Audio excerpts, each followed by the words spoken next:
Queremos dar gracias a Dios en esta mañana por estar otra vez con ustedes desde Lima, Perú, para América Latina. Muchas gracias a nuestros amigos en el Ecuador, en Argentina, en Chile, en Colombia, en otros lugares donde nos están siguiendo y nos están dando ese like. Algunos se están suscribiendo a nuestra página de YouTube. Muchas gracias. Nuestro único afán es compartir la palabra de Dios para que ustedes puedan también hacer llegar estos estudios a otros grupos, a otras iglesias, a otros hermanos que quieran edificarse en la palabra del Señor. En esta mañana tenemos un tema muy especial. Vamos a hablar acerca de Jesucristo como el Mesías. Ya estamos en el mes de diciembre. Nuestro próximo tema hablaremos un poco más de su nacimiento, pero hoy día queremos enfocar nuestro mensaje en Jesucristo como el Mesías.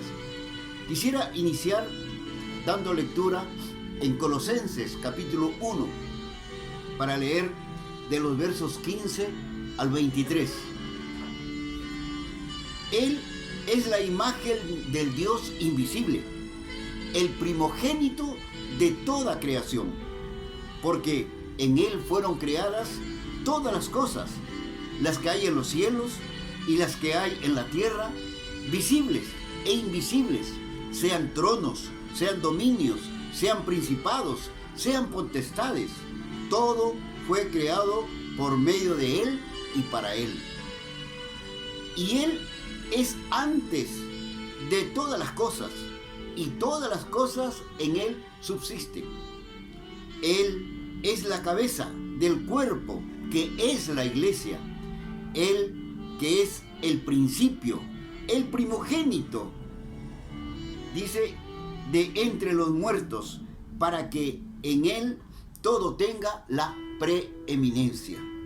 Por cuanto agradó al Padre que en Él habitase toda plenitud, y por medio de Él reconciliar consigo todas las cosas, así las que están en la tierra como las que están en los cielos, haciendo la paz mediante la sangre de su cruz.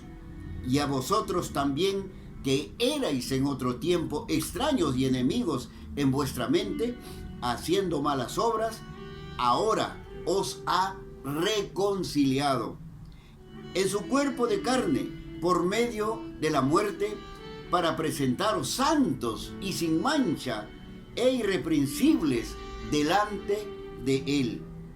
Si en verdad permanecéis fundados y firmes en la fe, y sin moveros de la esperanza del Evangelio que habéis oído, el cual se predica en toda la creación que está debajo del cielo, del cual yo, Pablo, fui hecho ministro. Colosenses capítulo 1 del 15 al 23. San Pablo está haciendo este resumen acerca de quién es Jesucristo y por qué convoca y por qué predica a Jesucristo en su generación, dejando para nosotros un gran ejemplo. Empecemos definiendo la palabra Cristo. Cristo se origina del griego Christos y del hebreo Mashash, que significa el ungido, que transliterado se convierten en el Mesías. Los cristianos en la iglesia primitiva unían Cristo, Jesús, o sea, Jesús, Mesías. Esto se convirtió en nombre propio que los cristianos más antiguos empezaron a decir Jesucristo. Según la Academia de la Lengua Española, en algunos lugares todavía no se acepta esta unidad de esta palabra Jesucristo. Pero los primeros cristianos, uniendo tanto del griego como del hebreo, hablaron acerca de Jesucristo. Empecemos por Gálatas capítulo 1, en el versículo 1. Dice: Pablo, apóstol, no de hombres ni por hombre, sino por Jesucristo y por Dios. Tácitamente sentado que es en la obediencia de Jesucristo. La iglesia cristiana no es obra de hombres humanos, terrenales, sino es un asunto divino. Por otro lado dice 1 Tesalonicenses capítulo 1, versículo 1. Pablo, Silvano y Timoteo, a la iglesia de los tesalonicenses, en Dios Padre y en el Señor Jesucristo. Gracia y paz sean a vosotros. Otra vez dejando sentado el nombre de nuestro Señor Jesucristo, en quien se basa la iglesia. La iglesia sin Cristo no es una iglesia cristiana. Los evangelios, tanto San Mateo, San Marcos, presentan el relato de Jesucristo desde sus primeros capítulos. La palabra Cristos se puede notar, por ejemplo, en Mateo 12 veces, en San Juan 12 veces, en Hebreos 6, en Primera de Pedro se repite 5 veces, en las epístolas de Juan 3 veces y en Apocalipsis 2, dejando sentado que Cristo es el verdadero Dios. En el Antiguo Testamento, Mashiach se usaba para designar a aquellos que eran llamados por Dios para una misión divina especial. Por ejemplo, la de los sacerdotes. Éxodo 28:41 dice lo siguiente: y con ellos vestirás a Aarón, tu hermano, y a sus hijos con él, y los ungirás, y los consagrarás y santificarás para que sean mis sacerdotes. Subrayo la palabra ungirás, porque tiene mucho que ver con el llamado Cristo. Además, no solamente dice sacerdotes, sino que también dice profetas. Por ejemplo, Primera de Reyes 19:16 dice: a Jehú, hijo de Nimsi, ungirás por rey sobre Israel, y a Eliseo, hijo de Satat. Estoy leyendo ahí en Primera de Reyes 19:16. Otra vez la palabra ungido. Es decir, que al rey se le denominaba ungido del Señor. Ahora, quizás en algún medio cristiano se puede hacer una referencia de ungir, pero ese ungimiento es terrenal. Este ungimiento es desde el trono de Dios para su pueblo. Los Salmos 18:50 dice: grandes triunfos da a su rey y hace misericordia a su ungido, a David y a su descendencia para siempre. Dios ungía al rey para ser de bendición a su pueblo. Primera de Samuel, capítulo 2, versículo 10. Delante de Jehová serán quebrantados sus adversarios, y sobre ellos tronará los cielos. Jehová juzgará los confines de la tierra, dará poder a su rey y exaltará el poderío de su ungido. Y ungido lo está poniendo con mayúscula, porque viene directamente de Dios. La imposición del aceite sagrado del sacerdote sobre él era símbolo de la venida del Espíritu Santo en el Antiguo Testamento.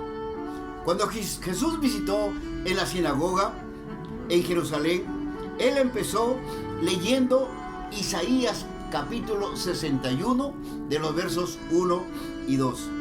El Espíritu de Jehová el Señor está sobre mí, por cuanto me ungió Jehová. Mira lo que dice, me ungió Jehová. Me ha enviado a predicar buenas nuevas. Ahí está el Evangelio. El Evangelio significa buenas nuevas.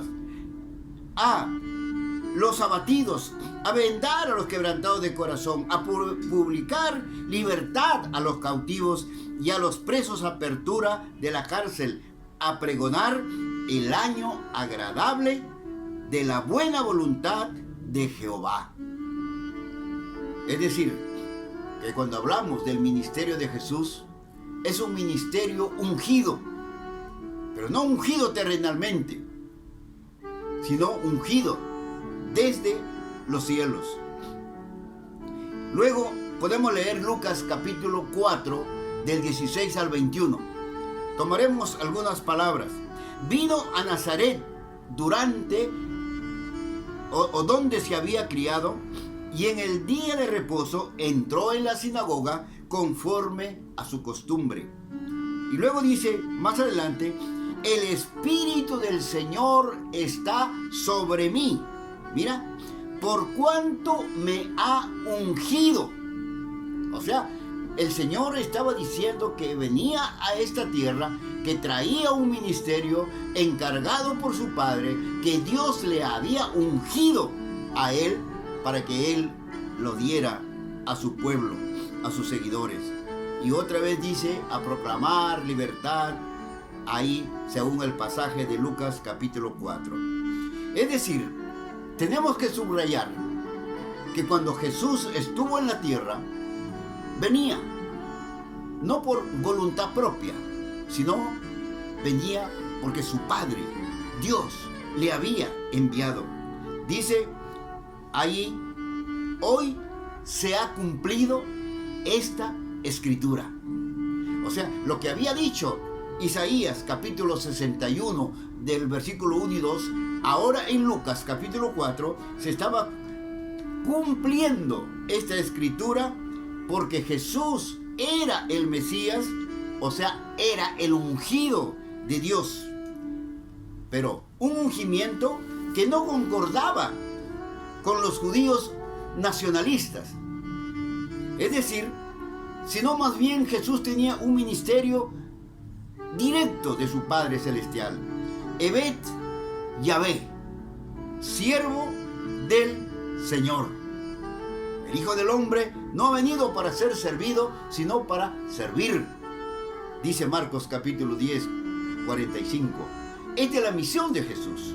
Jesús viene a entregar lo que su Padre le había dado, de lo cual tenía que realizar todo su ministerio.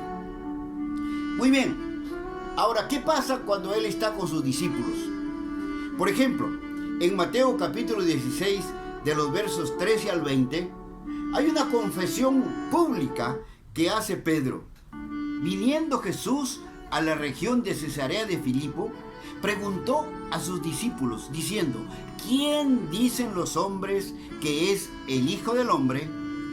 A lo que Pedro respondió, tú eres el Cristo, el Hijo del Dios viviente. Jesús, preguntando a sus discípulos qué decía la gente, cómo lo contemplaban a él, de qué manera, como un profeta, como un enviado. Entonces Pedro le dijo, tú eres el Cristo, el Hijo del Dios viviente. Y ahí Jesús responde, bienaventurado, dice Simón, hijo de Jonás, porque no te lo reveló carne ni sangre, sino mi Padre que está en los cielos. Y a ti te digo, dice ahí, que sobre esta roca edificaré mi iglesia. No le dice, y a ti te digo que tú eres mi roca, que tú eres la roca. No, le dice, y sobre esta roca, la roca de la fe de Pedro. Porque el ministerio de Jesús, como ungido de Dios, era un ministerio divino, celestial, no terrenal, no nacionalista. Hoy día pensamos, por ejemplo, ¿y por qué la iglesia no cambia esto? ¿Y por qué los cristianos no hacen esto, no hacen lo otro? ¿Por qué los cristianos ahora hicieran esto, oraran y cambiaran esto? No, el ministerio de Cristo, del Mesías, del ungido, es un ministerio celestial, divino. No es terrenal, sino vino Dios rescatando al hombre para llevarlo a su presencia, para que pueda vivir de manera eterna. Y puede empezar a vivir en la tierra, sí. Podemos cambiar con Cristo, con el ungido, con el Mesías, sí. Pero tiene que ser un cambio definitivo. Tiene que ser un cambio, como Jesús dice, vosotros sois la luz del mundo. Si nosotros pudiéramos pensar, por ejemplo, ahora, vestir de una manera diferente a todos los cristianos, llámele como lo llamen, pero todos iguales, ¿qué cosa cree que ocurriría? Cristianos en la mañana, en la tarde, en la noche. ¿Qué pasaría? ¿Podríamos diferenciar los actos de los llamados cristianos? Entonces, el ministerio de Jesús, téngalo muy en cuenta, no es nacionalista, es divino, es celestial y quiere cambiar y quiere formar su iglesia, pero una iglesia purificada, santificada, una iglesia que dé evidencia de que Cristo ha cambiado su vida. La pregunta de Caifás en Mateo 26, 57 al 64. Entonces lo llevaron ante el sumo sacerdote Caifás. Dice, a donde estaban reunidos los escribas y los ancianos. Y Pedro, ¿dónde estaba Pedro? Escondido, siguiéndole de lejos a Jesús. Aquellos que creen en el ministerio de Pedro como nacionalista, no. Pedro, como ser humano, estaba temeroso, estaba asustado. Le llevaban a su maestro, pero no podía identificarse. Estaba escondido. Pero el punto aquí es la pregunta de Caifás. Entonces, le preguntaron. Dice, pero al fin vinieron. Noten lo que ocurre aquí. 2 testigos falsos. Y dijo ahí, este dijo, puedo derribar el templo de Dios y en 3 días reedificarlo.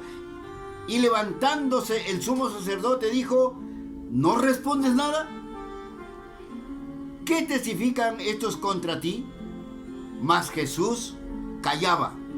Entonces el sumo sacerdote, ¿no?, Caifás le dijo, te conjuro por Dios, por el Dios viviente, que nos digas si eres el Cristo, el Hijo de Dios. Jesús le dijo, tú lo has dicho. Jesús no quería una confrontación terrenal, nacionalista, sino que fue muy cauto. Yo no lo dije, tú lo has dicho, para que él mismo reflexionara en sus propias palabras. Y aquí, Pilato, en otro punto, en Mateo 27, del 11 al 14. Jesús, pues, estaba en pie delante del gobernador, y éste le preguntó diciendo, ¿tú eres el rey de los judíos? Y Jesús le dijo, tú lo dices. Mateo 27, del 11 al 14. Y siendo acusado por los principales sacerdotes y por los ancianos, nada respondió. Pilato entonces le dijo, ¿no oyes cuántas cosas testifican contra ti? Pero Jesús no le respondió ni una palabra. Jesús demuestra un elemento inequívoco. Él era Jesús el Cristo. Daba por sentado ante los gobernantes de aquel momento de que Él era el enviado de Dios. Pero a sus discípulos sí les hizo esta confesión, que Él era el Mesías esperado, y les mandó que no dijeran, que se callaran. Pero la gente siempre es así: cuando le dices no lo digas, ellos comienzan a decirlo con mucho más razón. Entonces, Jesucristo es el Cristo histórico, aquel Mesías que había de venir y que vino a este mundo. ¿Se acuerdan del diálogo de Jesús y la mujer de Samaria en San Juan capítulo 4 del 25 al 26? Que decía la mujer: sabemos, creemos, pensamos que va a venir el Mesías y un día Él nos dirá todas estas cosas, decía la mujer. Pero Jesús le dice, yo soy el que habla contigo. Jesús era el Mesías. Este ministerio de Jesús fue presentado como cumplimiento, como aquello que había de ocurrir, de esa esperanza mesiánica que tenían los judíos. No una mentalidad para revolucionar el mundo terrenal, sino espiritual. Jesús fue tácito en decir: mi reino no es de este mundo. No necesitamos a un cristiano con una corona de rey o de gobernador y sentarse arriba para dictaminar leyes. No. El reino de Jesús se producirá en cada corazón del ser humano que lo reciba, que lo acepte y que cambie su conducta, su forma de hablar, su forma de ser. Por eso la vestimenta del cristiano es amor, benignidad, paz y algo que siempre esté permanente en nosotros. No es que voy a un lugar así que tengo que vestirme como cristiano. No. Donde quiera que nos encontremos, el Mesías, el Cristo, el ungido de Dios, nos ha cambiado con su muerte preciosa, derramando su sangre en la cruz del Calvario, que fue sepultado, pero resucitó, y Él vendrá por su iglesia. Todos aquellos que confiesan el nombre de Jesús como Señor y Salvador, como el Mesías. Ahora en este mes de diciembre, este Jesús ya no está pequeño, indefenso. Este Jesús creció, ascendió a los cielos y vendrá otra vez. Ese es el tema que tocaremos la próxima semana. Jesús acepta el título de Hijo de David. San Mateo 22, del 41 al 45. Y estando juntos los fariseos, Jesús les preguntó diciendo: ¿qué pensáis del Cristo? ¿De quién es el Hijo? Le dijeron: de David. Él les dijo: pues ¿cómo David en el Espíritu le llama Señor, diciendo: dijo el Señor a mi Señor, siéntate a mi derecha hasta que ponga a tus enemigos por estrado de sus pies? Pues si David le llama Señor, ¿cómo es su hijo? Ellos estaban cegados de entendimiento, porque Jesús era el que estaba presente hablando con ellos.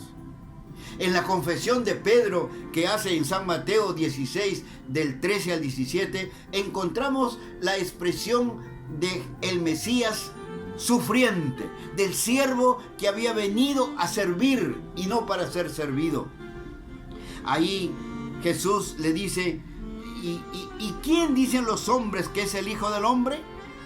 Dijeron algunos Juan el Bautista, otros Elías y otros Jeremías, otros algunos de los profetas. Él les dijo: ¿y vosotros? ¿Quién decid que soy yo? Y ahí está la proclama de Pedro, tú eres el Cristo, el Hijo del Dios viviente. Cuando vemos a Jesús presentándose o presentado ya en la iglesia primitiva, Hechos capítulo 2, versículo 36, vemos que los discípulos presentan a Jesús como el Mesías de Israel, porque esto era lo que esperaban y lo que esperan a algún sector de los judíos todavía, que no creen que Jesús, el Cristo, el Mesías, el ungido, ha venido a la tierra ya. Hechos 2:36, sepa pues ciertísimamente toda la casa de Israel que a este Jesús, a quien vosotros crucificaseis, Dios le ha hecho Señor y Cristo. Este era el mensaje valiente de la primera iglesia de los cristianos. Ellos hablaban del milagro de la resurrección, de este Dios que había dejado la tumba vacía. ¿Por qué? Porque la crucifixión fue parte integral de la misión del Mesías Redentor. La crucifixión solo fue un capítulo de esta gran historia, como lo fue la Navidad y como lo fue la Ascensión. Ahora la iglesia espera a su Cristo como Rey y Señor. La iglesia de hoy tiene muy claro que toda predicación y toda enseñanza que no enfoque o que no esté enfocado en Cristo y su obra, no es verdaderamente cristiana. No estamos aquí para entretener a la gente. Estamos aquí para presentar al Cristo, al Mesías, al ungido, al Hijo de Dios. ¿Por qué? Porque Cristo es el centro de nuestra historia, de nuestra fe. Por eso creemos que este Cristo vendrá otra vez. Esta es nuestra querigma, esta es nuestra proclama de toda la iglesia. No debemos de soslayar nuestro ministerio. Tenemos que seguir anunciando fielmente la obra, la enseñanza de nuestro Señor Jesucristo. Dice San Lucas capítulo 1, del 1 al 4. Puesto que ya muchos han tratado de poner en orden la historia de las cosas que entre nosotros han sido, dice, ciertísimas, tal como nos ha enseñado desde el principio, me ha parecido también a mí, dice, después de haber investigado con diligencia. Pero uno que dice que la Biblia es un libro anticuado, que es una historia, que es una novela. La palabra de Dios es muy clara para anunciar que los que escribieron la palabra de Dios fueron hombres preparados, intelectuales, que se abocaron al estudio de la palabra de Dios. Me ha placido a mí escribírtelas por orden, oh excelentísimo Teófilo. ¿Por qué? Porque son la verdad. Y esta es la verdad que la iglesia de Cristo cree hasta ahora. Jesús no vino para entregar una doctrina. No solamente fue un embajador que trajo y dejó y se fue. No, Él vino para efectuar la obra redentora. Su propósito fue unir al hombre y a Dios. Por eso leíamos en Colosenses capítulo 1 al inicio, porque este Jesús es el que viene a reconciliar al Creador con su criatura. Pero la criatura a veces no entiende todavía. Por ejemplo, en Perú vemos una delincuencia descomunal por todos los lados. La autoridad pareciera que ya no tuviera la capacidad de detener la delincuencia. Y la pregunta sería, ¿qué religión profesa, por ejemplo, el Perú? ¿Ves cómo ahí la religión se convierte en una religión nacionalista? no por convicción, no aceptando al Cristo, al ungido de Dios para un cambio radical en sus vidas, sino que se autodominan como tales. Por ejemplo, para hablar de la delincuencia a 2020, terminando en diciembre, sigue igual. Entonces, nosotros como iglesia, quiero terminar aquí, nosotros como iglesia, ¿qué tenemos que hacer? La salvación de Jesucristo ha sido entregada a la iglesia como el mensaje de que Cristo es el Señor y Salvador. La base de la iglesia cristiana, llámela evangélica, está en la encarnación. Jesús se hizo hombre y habitó entre nosotros. Las enseñanzas de Jesús, sus milagros, la muerte en la cruz, la resurrección, la ascensión, todo forma parte de la obra del Mesías. Esto para tener una comprensión razonable de la naturaleza de Jesús. Nuestra esperanza está en afirmar nuestra fe en la persona y ministerio de nuestro Señor Jesucristo. Jesús, como el Hijo de Dios que vino a este mundo, es el centro de la fe cristiana. Él es nuestro Señor, Él es nuestro Salvador, Él es el Hijo de Dios. Él es la encarnidad en nosotros. San Juan capítulo 1, ya que el Verbo fue hecho carne y habitó entre nosotros. San Juan, todo el capítulo 1, pero céntrese en el versículo 14. ¿Quieres venir a aceptar al Mesías, al ungido, al Cristo? Puedes hacerlo. Ahora empieza a ser parte de esta iglesia a la cual Él vendrá a llevar. Que Dios te bendiga, Dios te guarde, comparte este mensaje, habla de otros lo que has aprendido el día de hoy. Nos vemos en la próxima reunión. El Señor te bendiga.